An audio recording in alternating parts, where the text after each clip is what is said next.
Okay, hi, I'm Dr. Bettinghouse, and we're going to have a wonderful, lively interview with Dr. Maria Hopp. Dr. Hopp is a functional medicine doctor, family medicine practitioner also, and she does a wide variety of other type of integrative therapy. So I'm really excited to have this opportunity. I've known Dr. Hopp for several years now, and I see her as a very compassionate, caring, multi-talented healthcare provider. Her practice is called the Littleton Clinic.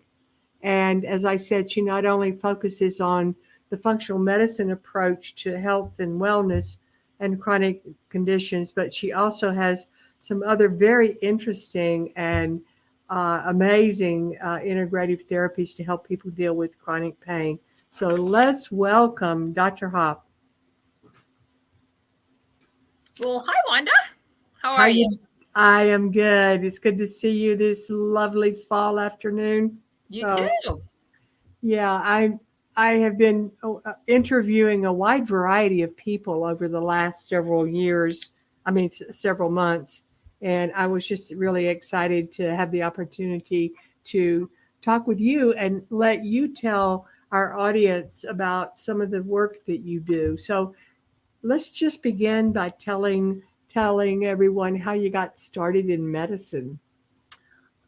Well, I was interested in medicine in high school, but then like it was time to make a decision about college, and I decided to go to Colorado School of Mines. Mm. So I was a chemical engineering major, and I did that for 4 years. I did a few jobs. I worked at Union Carbide. I worked at Shell Oil. And I realized, though chemical engineering was great to study, like it was not something that I could possibly do for a career. So at that point, I said, like, all right, like I'm going to medical school. I did not do any pre-med classes whatsoever. I had never had a single class of biology. I took the MCATs and did well because chemical engineering is pretty good for the MCATs, except for biology. And then on that, I got into medical school. So I applied to one medical school. My thought process was that, like, if it was meant to be, I would get into the school that I wanted to go to, and I did. And that's how I started. Where did you go to medical school? So I went to the University of Texas in Houston. Oh, okay. All right. Good old Texas. Yeah. So at the time, like it was a great school. It was a good place to go. And I got a great education there. Yeah. And then tell us about your next, you were in traditional family medicine Yeah. practice. So then I did. Yeah. So went there for medical school, and then I went to residency. Came back here. My husband was also from Colorado, so we were anxious to get back to Colorado. I did my residency at St. Joe's in a standard family practice, and I worked in family practice I've been in family practice for the last 26 years. So, but you as you go through your career, like things like began to get a little bit frustrating, and particularly like was things with like chronic illness. And I felt like, okay, like the standard model is if you have this illness, we'll give you this pill. It wasn't really holistic, wasn't looking at the whole big picture. And there was some things like particularly like orthopedic and injury type problems that I felt like we were just like not getting, that we weren't able to treat appropriately. So I started looking kind of like, okay, like what are the things available? What are the other options for treating those particular conditions? And I actually started doing regenerative work first. So I was certified in musculoskeletal ultrasound so that I could really evaluate joint injuries better. And I started doing things like PRP, Prolo, stem cells in order to help fix those. And in that world, like as you start like treating those kinds of injuries better, then you get more and more exposed to functional medicine and how do I treat kind of some of those chronic medical illnesses better as well. I'm looking at a more broad spectrum approach to that. So I kind of started doing those like 2014, 2015. Okay. So you started getting interested in functional medicine, and tell us a little bit about that before we go back into these other therapies. Yeah. So the functional medicine, like it was the broad base thought process of how we look at illness. And it's interesting is that once you see the functional medicine approach, it's almost impossible to go back because it's just so like logical. Like, why wouldn't you look at things like this? Like, why wouldn't you look at like what was causing this particular illness or disease? It just seems silly not to. Is like, like why not look at that broad uh, cause of what might be causing people to have illness. And so, and then it was gastrointestinal illness, it was metabolic illness, it was heart disease. There's a lot of them that fall into that category. A lot of things that people have, like overweight. So when I started using that approach, I found that like people were happier, the treatment worked better, and we weren't just like in this frustrating, like revolving door of you come in, I add another medicine. We never really get at the cause of what was going on with your illness. Yeah, that's, the one thing that I love about functional medicine is it's fairly simple and it's logical. It makes sense, and you're not just reaching for the prescription pad to give a painkiller for somebody with chronic pain or with GI issues. So many doctors say, no, it doesn't matter what you eat, just take this protein pump inhibitor for your reflux and take it for the rest of your life. And, I'll see you next year. So, that kind of approach doesn't make sense. And probably the similar reason why I got into functional medicine is traditional medicine started making me feel uncomfortable, like I was missing something. And, it was boring, to be honest with you. And probably we were missing stuff, right? Like when you look Yeah. at it now, you're like, oh my gosh, like why didn't I like look at it from this perspective back then? And it's like, I think of a lot of things like that now where we just were on the wrong page. Yeah, I know. It's amazing. So anyway, I know that you started with the regenerative type therapies first. So could you explain a little bit about this PRP and what it Okay. is? Yeah. So the basis of regenerative medicine is that a lot of problems with joints are related to instability. So instability of the ligaments, particularly, like cause that joint to maybe wear out faster. So if we can make the ligaments stronger, so we hold the joint in position better, that people are likely to have less symptoms. And indeed, that is exactly what happens. So we take, again, like a more holistic approach is like my knee is arthritic because I have some loose ligaments. So I'm not just going to treat your joint with something regenerative. I'm going to also treat the supporting ligaments. And so that principle like follows with all of the things that we do. So Prolotherapy like started in the 1940s, 1950s. People were using like various different agents that were inflammatory to the joint in order to create benefit. So what we use for prolotherapy now is just a hypertonic glucose solution. So it's very, very safe. But it creates an inflammatory reaction. When you get that inflammatory reaction, then the body like starts to like stabilize the joint, and it also can bring back some healing potential. Glucose has also got a very beneficial effect on nerves. So it helps nerve pain at the same time. PRP, what we do is called, it stands for Platelet Rich Plasma. So we take your blood and we spin it down. We spin out all the red blood cells, spin out all the serum. And what's left is kind of like the platelets in between. And those platelets have a lot of growth factors. So if you could imagine, like, what is it that goes to an injury? Like I cut my arm open, like, well, what happens? So platelets come to that area and they bring in a lot of growth factors so that that area will heal back together again. So we're utilizing the body's own power to regenerate the joint. So we will do a knee would be a good example. We'd do a joint injection, do all the supporting ligaments. And initially, people have a little bit more inflammation in their joint. So it's not like a steroid injection that you get some pain relief at the beginning, but then it rips up the joint faster. Like this causes more of an inflammatory reaction at the beginning, but then there's a much better beneficial long-term effect. So, and then the strongest tool that we have is to use mesenchymal stem cells that we get from bone marrow. So we'll do a bone marrow aspirate from the people's posterior pelvis. And then we will isolate stem cells, and those have even stronger healing potential. So that has been incredibly like helpful. So we see people like that have had joint problems that they're just kind of at their limit of what possibly could be done. Like they're being offered joint replacements, but that's a big endeavor and it doesn't always turn out well. Or they're being offered steroid injections, which just might like rip up their joint faster. So they're looking for those alternatives. And we've helped a lot of people with that, like that we can just make their joint stronger, better, and they have less pain. So that is a very rewarding treatment to be able to do. So all of those different kind of regenerative therapies are to strengthen the surrounding soft tissue. Ligaments particularly, correct. Yeah. And then regenerative to the joint as well, though. Okay.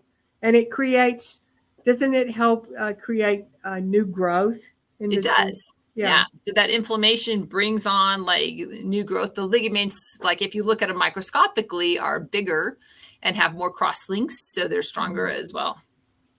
Yeah. And when would it be too late for someone to come to you for this kind of therapy because they've been told that they need a knee replacement or a hip replacement? When is it? Yeah, if you have no like joint left to save, but people are told that they have bone on bone arthritis and there's more joint left than they realize. So we like to take a look at images of those people, even if they've been told that before, because frequently it's not as bad as it's been made out to be. Like there might be like 1 point of bone on bone, but the joint itself looks with decent. So if it's completely wiped out and gone, like those people, we would say it would be difficult. But other than that, like most people get at least some benefit pain wise. Okay. So what I'm hearing you say, most of the time, people with that kind of degenerative joint problem can get help with those kind of therapies. Absolutely. Yeah. Okay. All right. And what about one of your most amazing cases with this? So, like, I would say, like, the thing that I feel like we do a really nice job with of people that get the most benefit is people that have chronic SI instability. So they tend to be more frequently women, although sometimes men have the injury, like women, particularly because our pelvis is a little bit wider and because we develop some instability with having children. There can also be trauma from falls. So if we treat those people with PRP, and we'll do this like once or twice typically, then they don't chronically get instability in their pelvis, which causes people to have a lot of pain, a lot of nerve problems going down their legs. And we do like that usually once, sometimes again twice, and they have a fantastic result from that. Like people that have been just chronically having to be manipulated and do alignments with chiropractors, they can stop doing that. And their pain relief can be phenomenal from that. Okay, that's very interesting because I think I have that issue. So you inject right into the SI joint? We do, like in all those, we do in the posterior sacral ligaments. I use ultrasound guidance. I'm RMSK certified, so we miss all the bad spots, but we can hit all of those posterior sacral ligaments, and people do great. Okay, all right. So so on PRP. And by the way, SI is sacroiliac joint. Right. Yeah. Because we have non-physicians here. Okay. Who are going to have questions for us. Typically, after the initial injection, how long does it? And you said sometimes they may have a little more pain for a short time. Yeah, the little flare, usually for a couple of days. We brace people during that time frame. And we treat them like typically Tylenol will be enough to kind of get that settled down. And then they start to notice improvement, like usually by 3 to 4 weeks that they're starting to feel that has kicked in and feels more stable. Sometimes a little bit sooner, sometimes a little bit longer, but usually in about that range. And then they're starting to notice that they can do more. Because a lot of these people, like they will like get in their car, for instance, and then they'll be back out of alignment, and then they'll have worsening pain, or they can't sit for any prolonged period of time without pain. And they'll notice that just starts to fade away. They become more stable and their pelvis stays in alignment for ever after that. Okay, of all those therapies that we've been talking about, they're aiming for the same kind of result, right? Yeah, the premise is the same. Yes, so stabilize the joint and treat the joint as well. Okay, which one of the is there one that you would choose over the other for a particular situation? Yeah. So there is our for fingers, like in thumbs, a lot of people, your CMC joint here is the most arthritic joint in our body.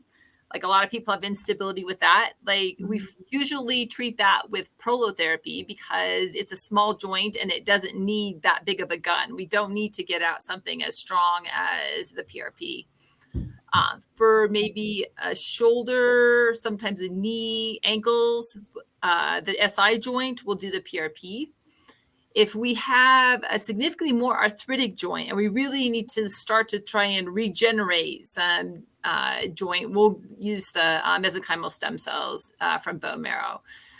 We do that with knees primarily, but that works well for ankles, shoulders at the same time. So. Okay, all righty, that's interesting.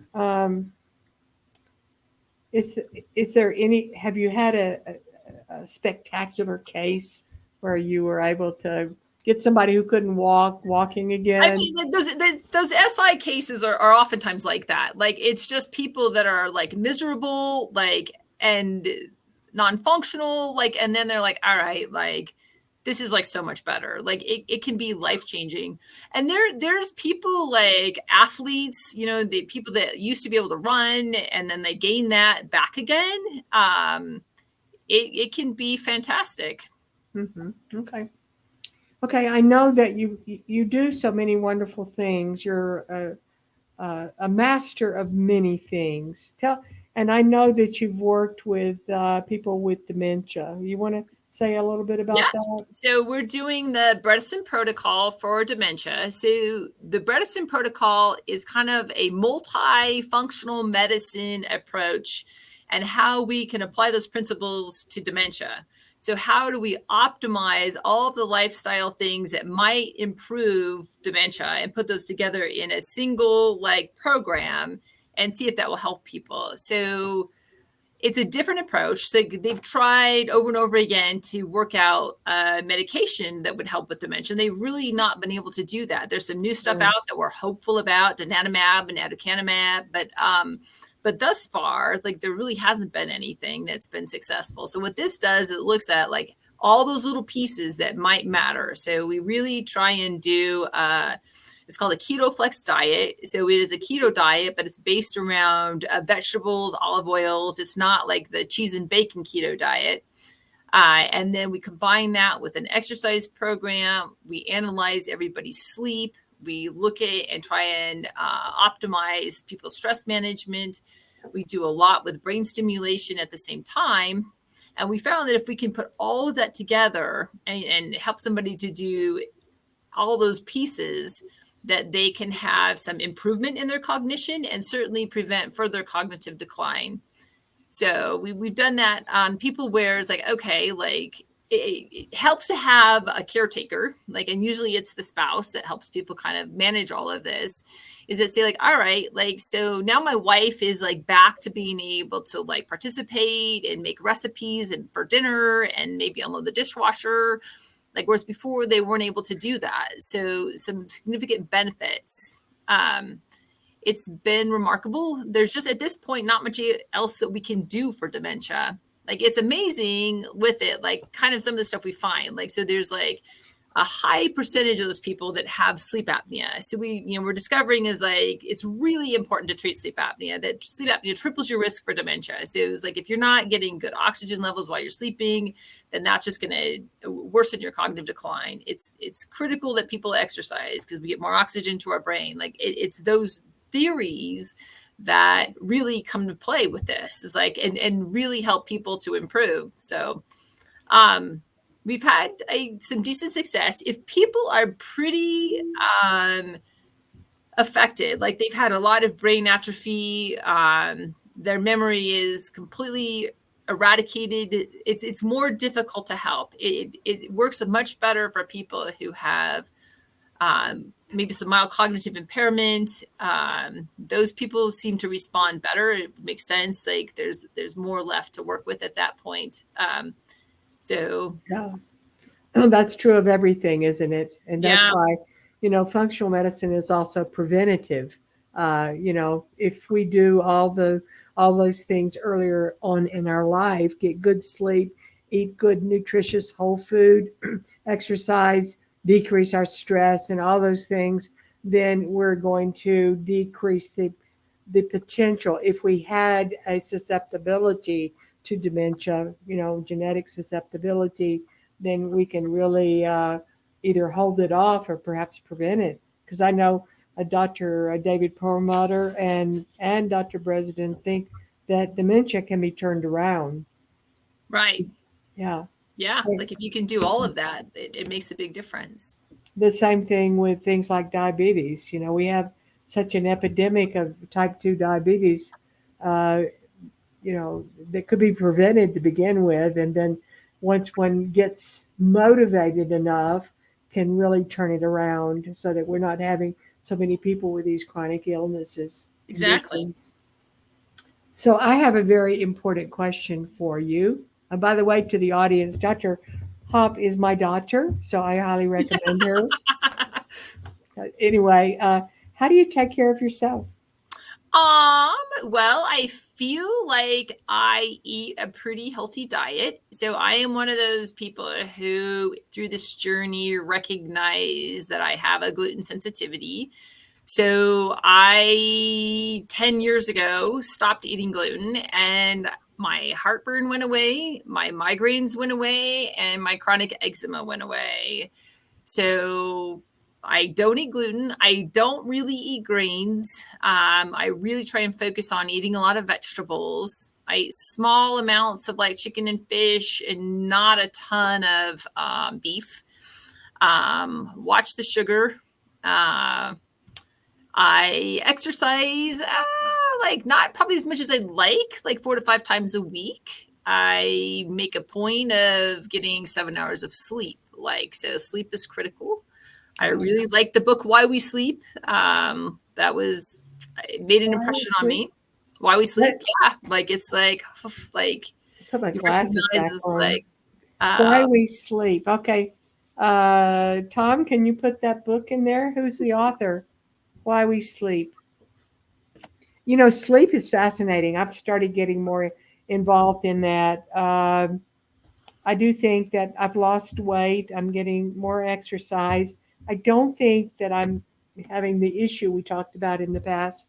It doesn't appear to me. So I feel great. And, there's so many things we can do to maintain our health because our body has such a tremendous capacity to heal. right. All we have to do is get out of the way, stop putting obstacles in the way. Get in our own way. There you go. Right. And then do the things that make us happy to begin with. So the book is Why We Sleep by Matthew Walker. Yep. Okay, let's see.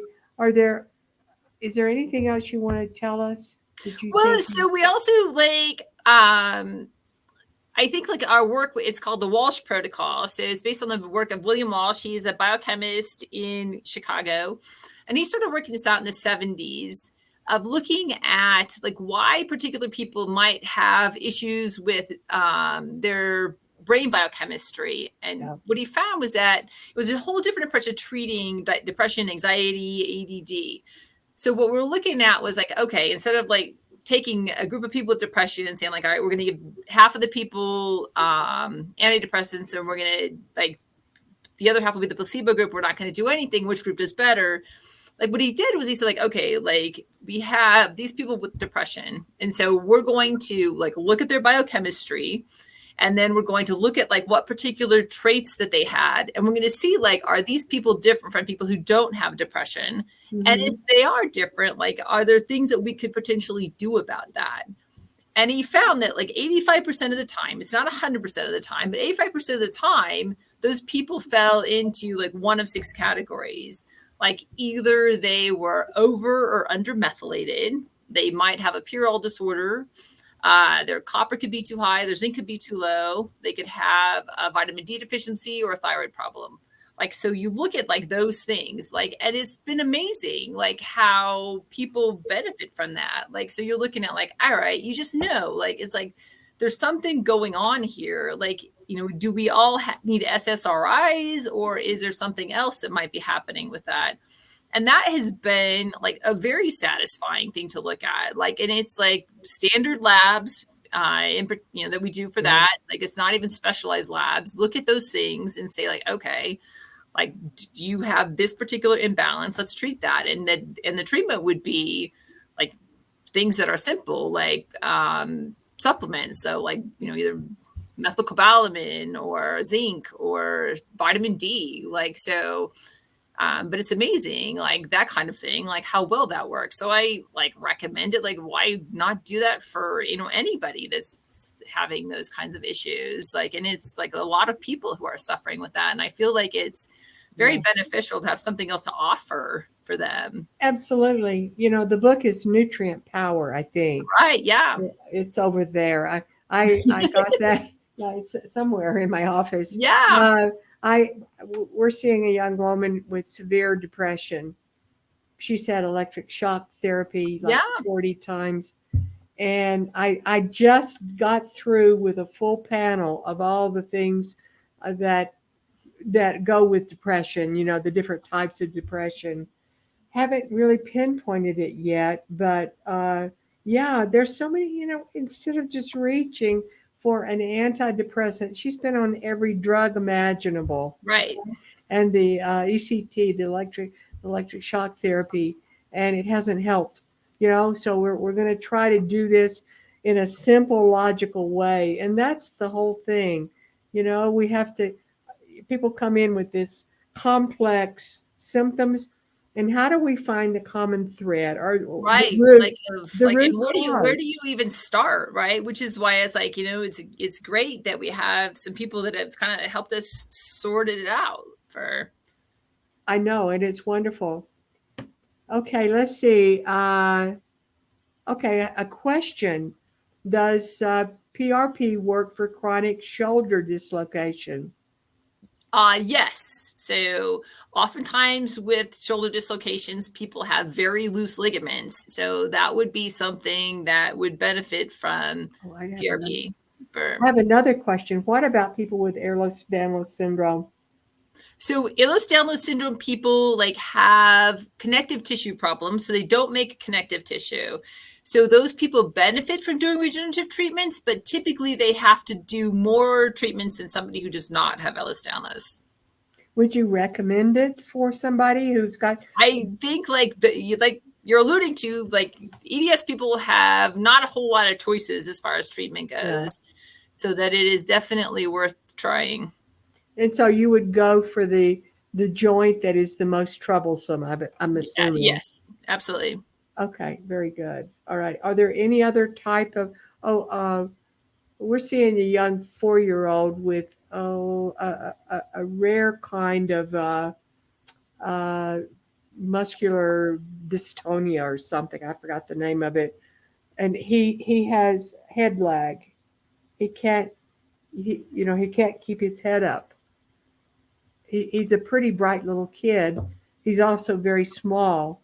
But would that kind of patient be a candidate for these kind of therapies? I don't know. Like, so I know you. Like, yeah. So that one would be, we'd have to look at that a little bit, see what the issue was, potentially. Okay, Tom, do you recall the name of the condition? If you could put it up there. Tom is in the background. The little guy, the 4-year-old. I can't. It's a rare disease, and I've got a block all of a sudden. My early dementia. We can help you with that.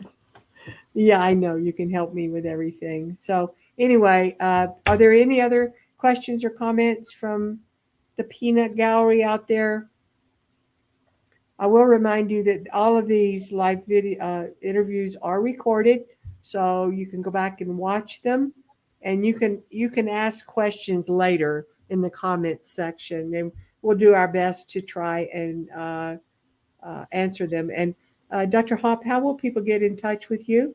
So we are on the corner of Wadsworth and Bowles next to Southwest Plaza. Our phone number is 720-351-2411. Our email is contact@ the Littleton Clinic, all spelled out, .com. Okay, Tom will put that up there too. Did you? Great. Yeah. Okay. And by the way, Dr. Hopp is in Lakewood, Littleton. Well, are you in Littleton or We're Lakewood? Littleton. Yeah, our address is. Yeah, we're in Lakewood, but we're a mile apart, which is Yeah. amazing. Okay. We have people from all over the world on our Facebook group. So I just wanted to let people know where we are located. So Yeah. anyway, thank you so much. Oh, I thanks. appreciate Okay. it. Oh, here is the name of the condition. Celiac-related myopathy. Okay. Well, It's an abnormal protein, I think, or something. yeah, we'll have to look at that. Okay. All right. We'll talk later. That sounds good. Thanks. All right. It was great to see you. Okay. You too.